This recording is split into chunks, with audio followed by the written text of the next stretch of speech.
آج ہم کچھ بہت ہی آپ کہہ لیں دلچسپ تحریروں کا گہرائی سے جائزہ لے رہی ہیں۔ ان میں بائبل مقدس کے اقتباسات بھی ہیں اور کچھ دوسری متعلقہ تحریریں بھی، اور یہ خاص طور پر داؤد کی زندگی کے ایک ایسے بڑے نازک موڑ پر مرکوز ہیں جب وہ بادشاہ ساؤل سے آپ جانتی ہیں بھاگ رہا تھا مسلسل، اور ایک ایسا فیصلہ کرتا ہے جو بڑا عجیب لگتا ہے۔ جی بالکل۔ وہ تھک ہار کر شاید بالکل مایوس ہو کر یہ سوچتا ہے کہ بھائی ساؤل تو مجھے مار ہی ڈالے گا ایک نہ ایک دن، اس سے تو اچھا ہے میں فلسطینیوں کے ملک چلا جاؤں، یعنی سیدھا دشمن کے علاقے میں۔ تو سوال یہی ہے کہ بھائی اسرائیل کا ہونے والا بادشاہ، خدا کا چناوا بندہ، وہ ایسا قدم کیوں اٹھا رہا ہے؟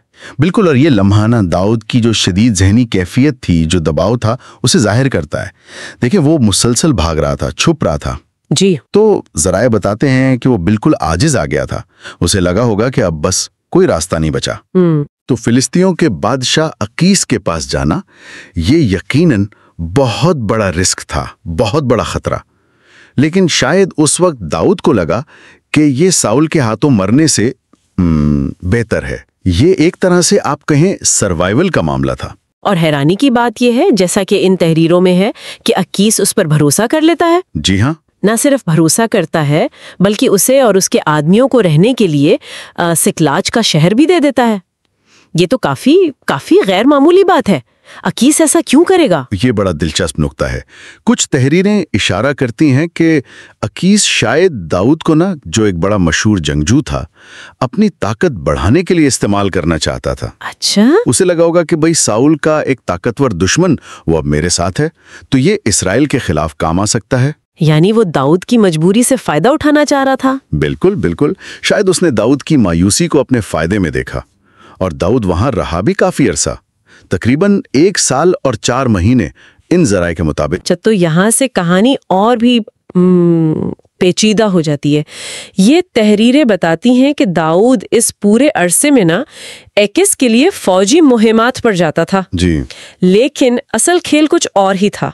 وہ ایکس کو تو یہ بتاتا کہ میں یہودا یا اسرائیل کے جنوبی علاقوں پر حملے کر رہا ہوں، ہاں، دھوکہ دے رہا تھا، جبکہ حقیقت میں وہ جزور، جرز، امالک جیسی قوموں کو نشانہ بنا رہا تھا، یعنی وہ لوگ جو خود اسرائیل کے دشمن تھے۔ جی ہاں، یہ ایک بہت ہی آپ کہیں شاطرانہ چال تھی، بڑے خطرناک بھی، 2 دھاری تلوار تھی یہ۔ صحیح۔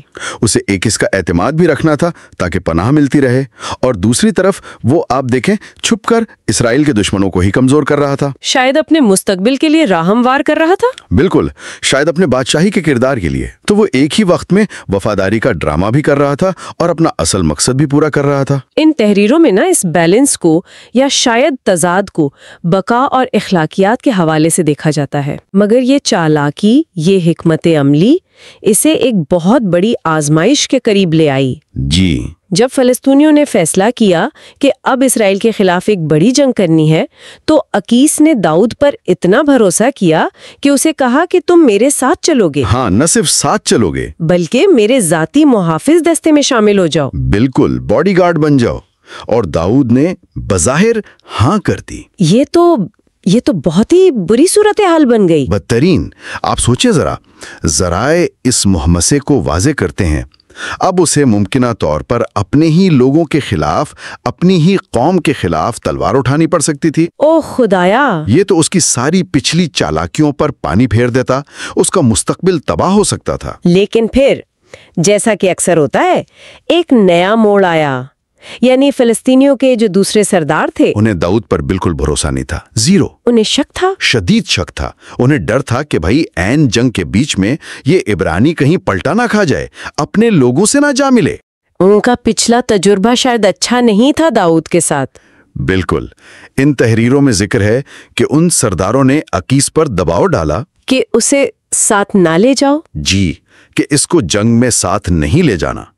انہیں لگا کہ یہ فائدے کے بجائے نقصان پہنچائے گا۔ وہ کہہ رہے تھے کہ بھائی یہ وہی داؤد نہیں جس کے گیت گاتے تھے کہ ساؤل نے 1000 مارے اور داؤد نے 1,00,000۔ اچھا، تو اکیس